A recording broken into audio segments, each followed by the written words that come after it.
This is the book of Malachi, chapter 4, and verse 1. For behold, the day cometh, that shall burn as an oven, and all the proud, yea, and all that do wickedly, shall be stubble. And the day that cometh shall burn them up, saith the Lord Yahweh of hosts, that it shall leave them neither root nor branch. Malachi chapter 4 and verse 1. Shalom. I want to start off by giving all praises, honor, and glory to Yahweh, Bahashem, Yahushai, Bahashem, Racha, Kwadash. Double honors to venerable apostles and elders at Great Millstone who rule well, and peace and blessings to Lord's elect, beginning with 144,000 elect men out of the 12 tribes of Israel. Okay, not the so-called JJs, all right, so-called Jews, all right, who claim to be the chosen people of the Heavenly Father, okay, the children of Israel, but yet they only represent so-called one tribe, okay, by calling themselves so-called Jews, which we're going to read something about who they are. They expose themselves, as the scriptures have written, all right, the man of sin being revealed. They expose themselves by the things they say, the things they do, okay, how they live their lives, and so on and so forth. All right, how are they supposed to be the chosen people of God, okay, but yet, even when we see them on the side of the road, we look down on them. Okay, we look at them like, yo, look at these people. And everybody knows it. Okay? The typical so-called Jew, when you see them, you have a very negative reaction towards them. All right? And that doesn't mean that, oh, that's part of that means that they're under the curses. No. Okay, we're about to expose a little bit about who they are, because again, they're just nothing but imposters. All right, when you look at their natural state, as we're revealing, as the scriptures and the truth by way of the prophets through the Spirit and power of Yahweh Bashim El Shai are revealing, okay, you can now see the true identity of these devils. There's a reason why they're known as the basest of men. Okay, and so that's why they have to do the things they do in order to give off this perception of being gods on earth. You see? But ultimately, what does the prophecy say? Let's get that real quick. In the book of 2 Thessalonians, chapter 2, and verse 3, it says, "Let no man deceive you by any means, for that day shall not come." That day we just read about in Malachi, the 4th chapter, the 1st verse, right?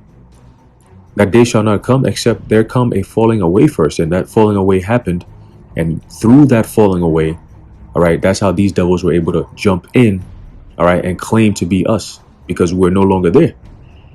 All right, the children of Israel were taken away from their land, all right, kicked off their land, all right, really started with the captivity of Israel, all right, underneath the Assyrians, and then later on the captivity of Judah. But ultimately, the Judites, Judah, Benjamin, Levi, actually came back to the land.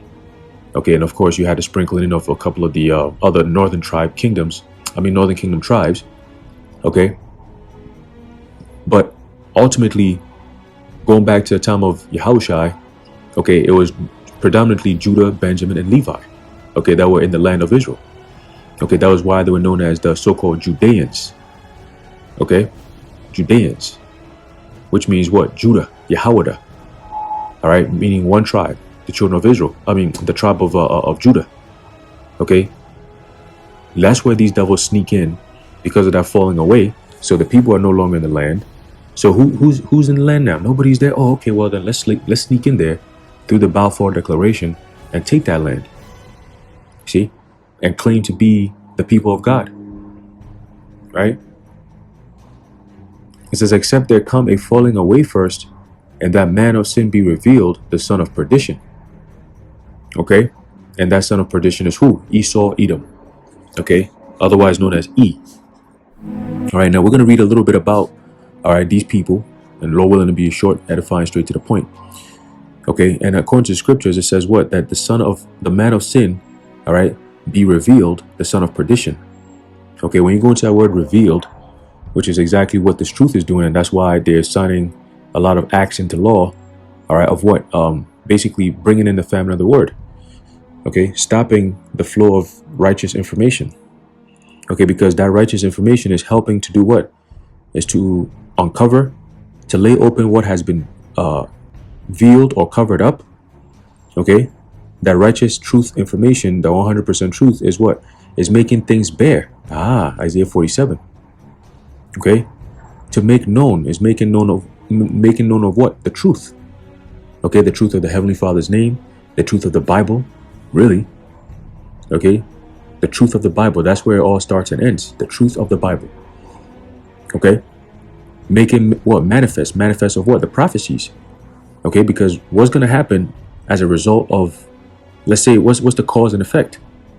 Okay, the effect of the cause, which is the cause is the prophets coming on the scene. The effect is what? The prophecies that the prophets are going to speak. Okay, so once you see the prophets coming to pass, that means that they're speaking something that's about to be made manifest, which is what? The prophecies. Okay, what is the mark of the beast, the MOTB? Okay, only the true prophets are going to tell you exactly what it is, and you're going to live it. Okay, Jacob's trouble. All right, martial law. Martial law is a real thing. It's coming. Okay, so-called FEMA camps, concentration camps. Okay, they already have that stuff ready to go. All this so-called migrant stuff that they got going on is all part of the plan. Okay, you should read a little bit about Rex 84. Don't read it from online, because sometimes they switch up the words. Get a book, because sometimes some of these books have these quotes in it. Okay, what Rex 84 is, you can go into the documentation of it and so on and so forth. Originally, when it was written, and not what it is today, because today it's all fabricated. Okay, it's all mixed to confuse you. Okay, it says what? Again, the word reveal, apocalypto. Okay, to disclose what before was unknown. See, and that's what the prophets are doing. Okay, so that's how this man of sin is being revealed, and we're going to bring out some information, all right, to show you, again, this prophecy is being fulfilled. Okay, the man of sin is being revealed on all fronts. Okay, the devil that they really are, everybody's seeing it now. I saw a video the Elder Malcolm was doing this morning. Well, I think he might have done it a day before, but I saw it this morning. I'm not too sure. And basically, there was this chick, well, what appears to be, because now we got to be careful, because you never know who's watching. You might offend an actual Israelite who might be of the elect, but an actual what appeared to be an Edomite or an cute little girl, and she was basically showing a video of she was doing a video on the I believe it was called The Secret Covenant. I might still have that on my computer, not sure. And basically the Rockefellers, which are really Rothschilds, pretty much write down commandments of things that they're going to follow, things they're going to do. And you know what's crazy? I remember reading that back like way before I came into truth. Because I always say I was very big into so-called conspiracy theories. Now it come to find out everything that I believed is actually true. But this time is coupled with the scriptures. That's what makes it solid, right? But they put all these things on there about the agenda that you're seeing now, the plans that they have or had in order to bring this to fruition. It's all written. So she's reading it. She's now like, oh, she's realizing it.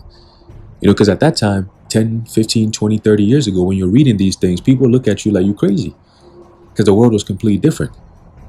And now you're living it and it's like, oh my goodness, this is crazy. Yeah. See? But basically she was weeping as she was reading that. Like she felt so bad. It's like, damn, like how can people really think like this and really have this type of mindset to bring this to fruition? Well, that's why they're known as the devil. That's their lot. That's his lot, to be the wicked. Okay, the Lord created him specifically to be the wicked. Okay, so let's get into this real quick. All right, this is a little part of a book, all right, that I'm reading. Okay, called Facts Are Facts. All right, and I recommend this book. Brothers, get your hands on it. Has quite a lot of good information. It's called Facts Are Facts by, let's see, who's this guy?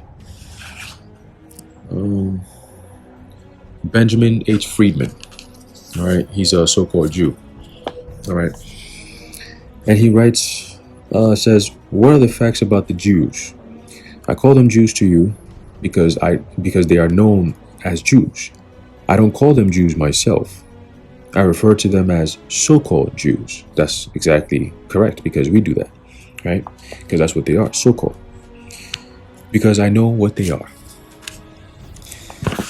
The Eastern European Jews, who form 92% of the world's population of those people who call themselves Jews, were originally Khazars. Khazars. Let me pronounce it better.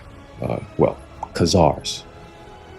They were a warlike tribe who lived deep in the heart of Asia.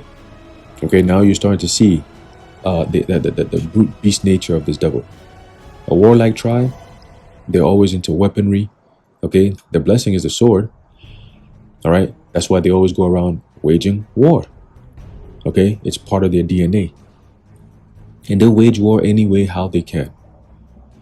All right. It says, so they live deep in the heart of Asia, otherwise known as the Caucasus Mountains in South Russia, Georgia. Okay, around that area. It says, and they were so warlike that even the Asiatics drove them out of Asia into Eastern Europe. They set up a large Khazar kingdom of 800,000 square miles. At the time, Russia did not exist, nor did many other European countries. The Khazar kingdom was the biggest country in all Europe, so big and so powerful that when the other monarchs wanted to go to war, the Khazars would lend them 40,000 soldiers. They still do that till today. Okay, they lend these countries with war armaments. Okay, and that's why we always say they fund both sides of the war. That's what they do.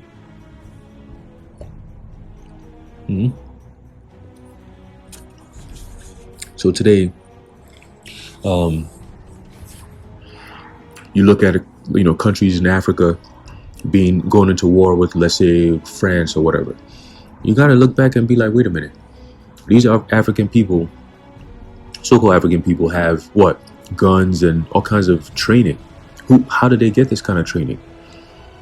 Who's training them, and how are they fighting just like Esau does? See? So they train both sides, and then they make it seem like, oh, look at the world. Look, they're all going against each other. No. Anyway, let's go back to this.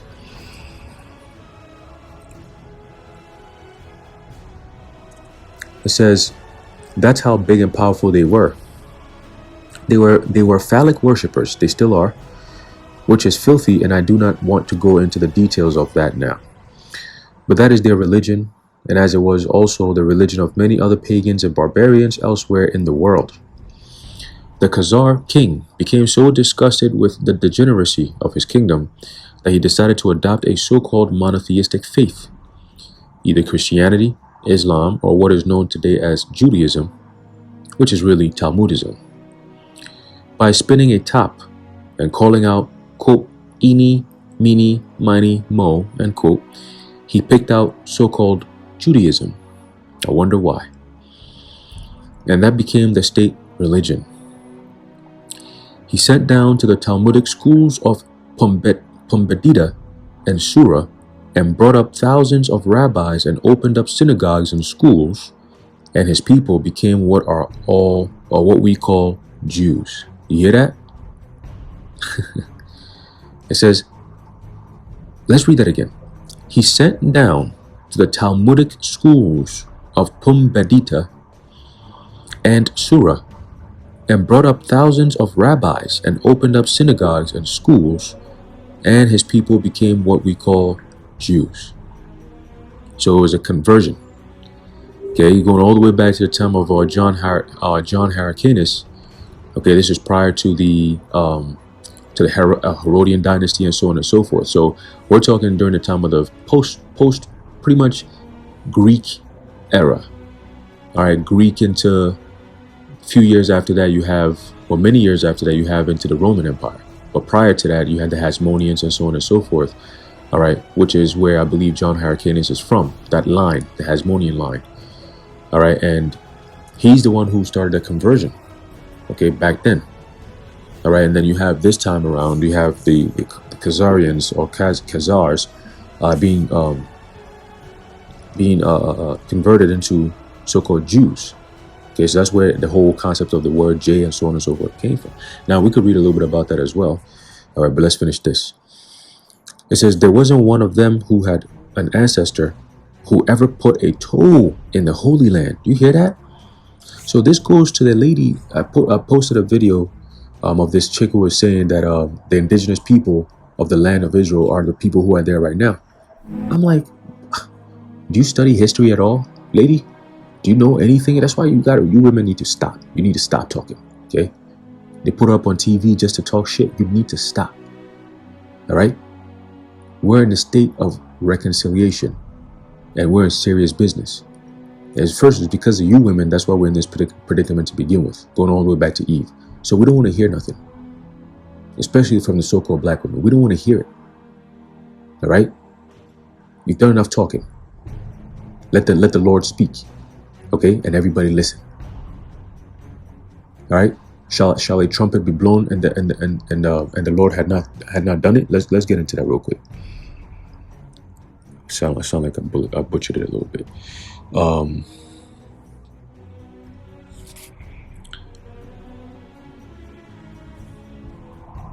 Right here, Amos chapter 3 and verse 6 is that shall a trumpet be blown, all right, in the city, and the people not be afraid? So what are we doing here?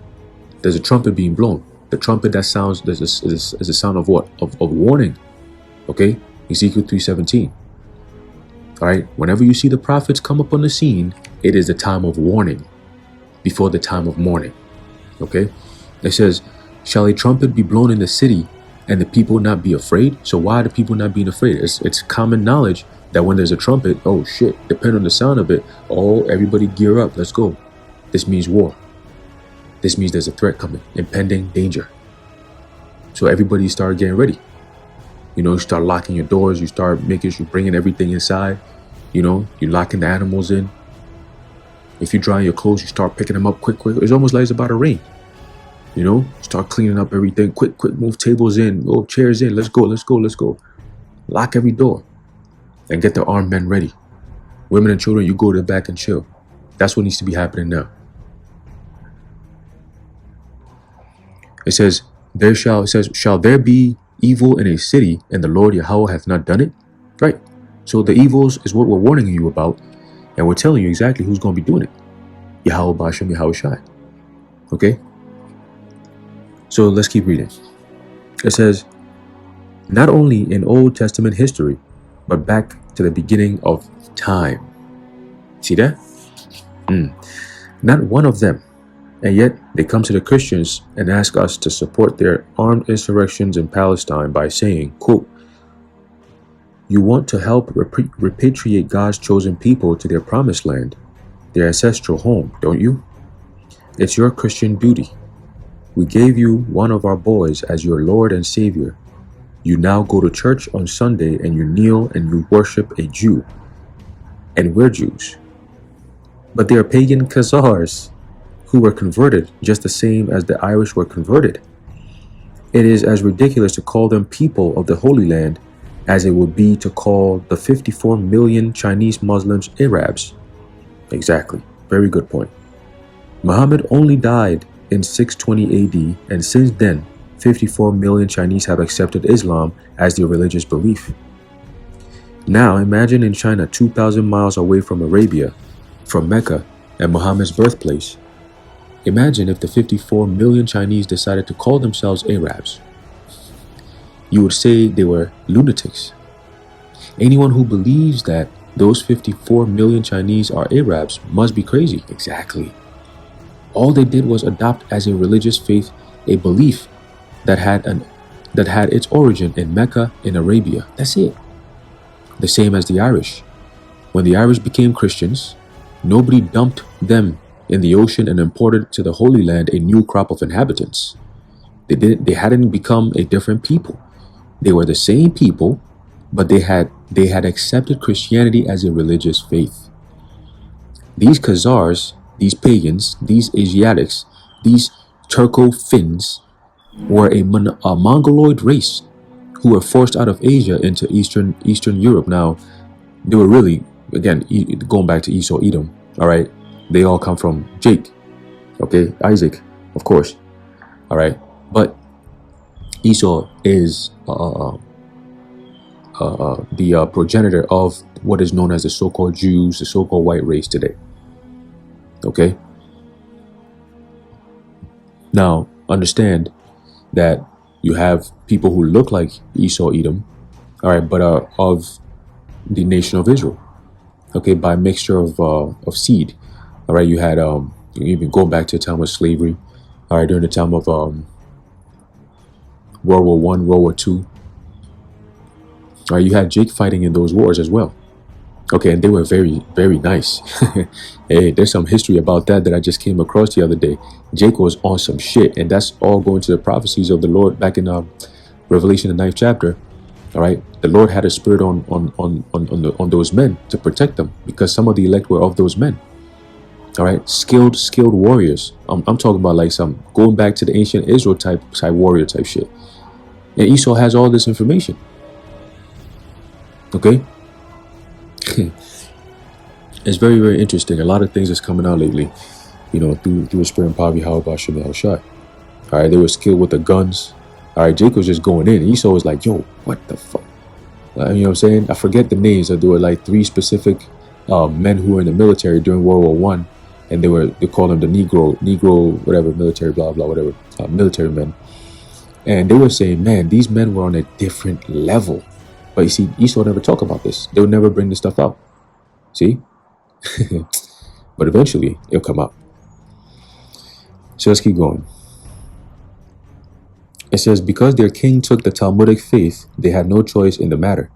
Just the same as in Spain, if the king was Catholic, everybody had to be a Catholic. If not, you had to get out of Spain. So the Khazars became what we call today Jews. Now imagine how silly it was for the great Christian countries of the world to say, we're going to use our power and prestige to repatriate God's chosen people to their ancestral homeland, their promised land. Could there be a bigger lie than that? Because they control the newspapers, the magazines, the radio, the television, the book publishing businesses, and because they have the ministers in the pulpit and the politicians on the soapboxes talking the same language, it is not too surprising that you believe that lie. See? That's all it is. Exposed just like that. By their own. Who knows what's going on? Just like we do. See, now this right here we just read, they'll call that anti-Semitism. But you see, that again, showing you that all we're doing is we're highlighting the devil that these people are. That we can speak the truth and they'll look at it and say, oh, you're speaking hate. And that's not hate. Facts ain't hate, bitch. All right. So continue. It says, you would believe black is white if you heard it often enough. And that's true. I believe Hitler said that. He said, tell a lie as often, all right, and as boldly as the very devil, okay, and keep on saying it, and eventually to the public it will become the truth. All right, a lot of history, like they say, history is just a lie agreed upon by many. Okay, basically a group of people come together, agree on something, and then that becomes history, because now they can just publish it, they can teach it and repeat it over and over and over and over and over again. Okay, build a whole society around it. Okay, and that becomes part of the culture, the custom. Sick stuff. Okay. It says, you wouldn't call black anymore. You would start to call black white, and nobody could blame you. That is one of the great lies of history. It is the foundation of all the misery that has befallen the world. You see? You see? So there you have it. All right, going back to the book of 2 Thessalonians, this is what this is all about. Okay? 2 Thessalonians 2 and 3 says, let no man deceive you by any means, for that day shall not come except there come a falling away first, and that man of sin be revealed, the son of perdition. All right, perdition means destruction. You hear? It says, let's finish off with the last paragraph. It says, that is one of the great lies of history.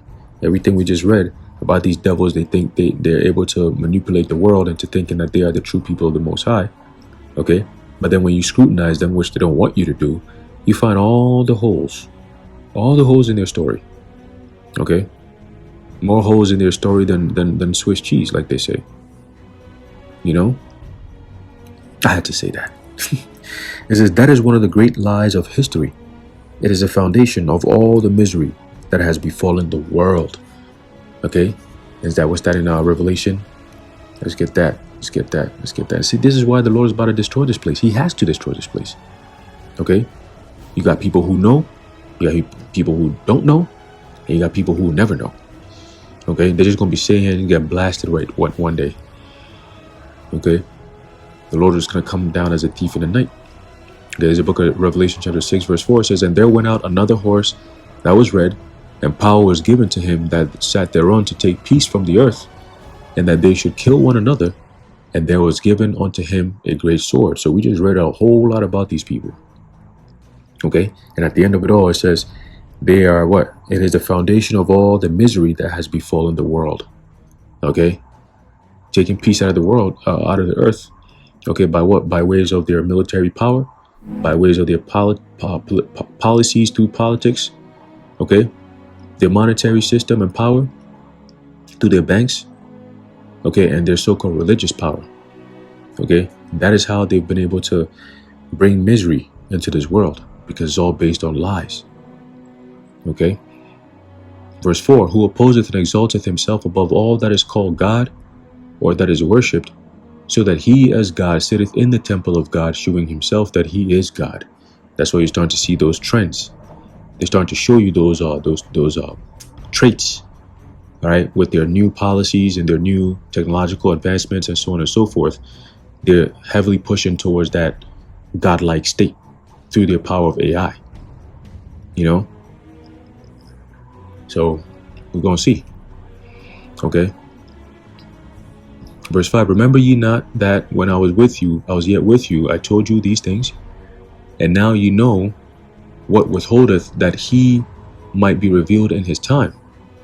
For the mystery of iniquity doth already work, only he now will let until he be taken out of the way. So there's a time period of these devils being allowed to do the things that they've done.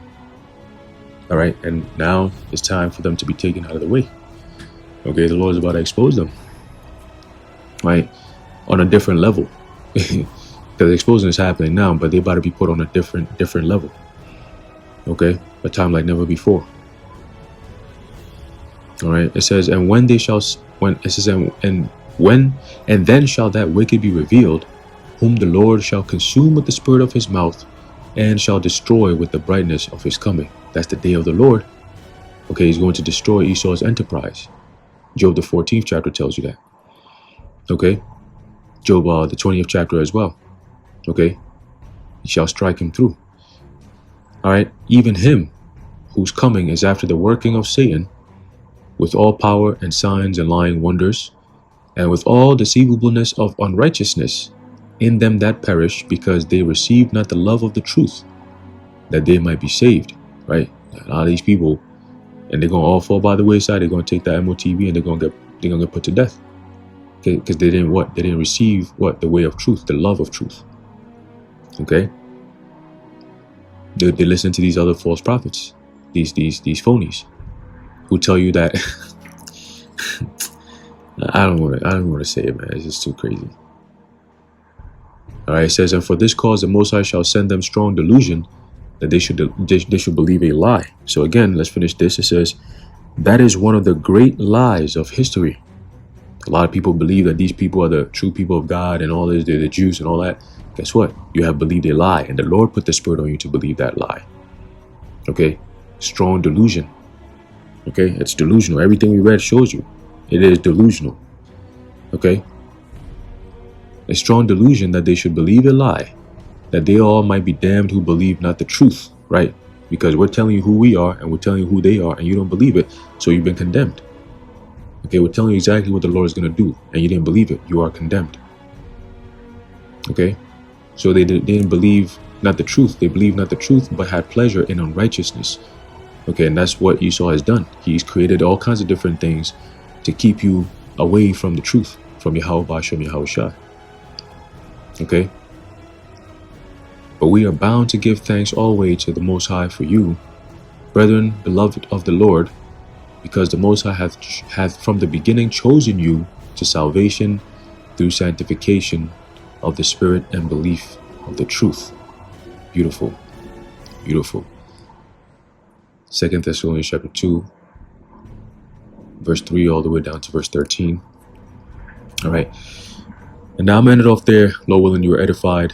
I'd like to give all praises, honor, and glory to Yahweh, Bahashem Yahushai, Bahashem Bracha Kodash, the water Yahweh, Bahashem Yahushai, and until next time, Shalom.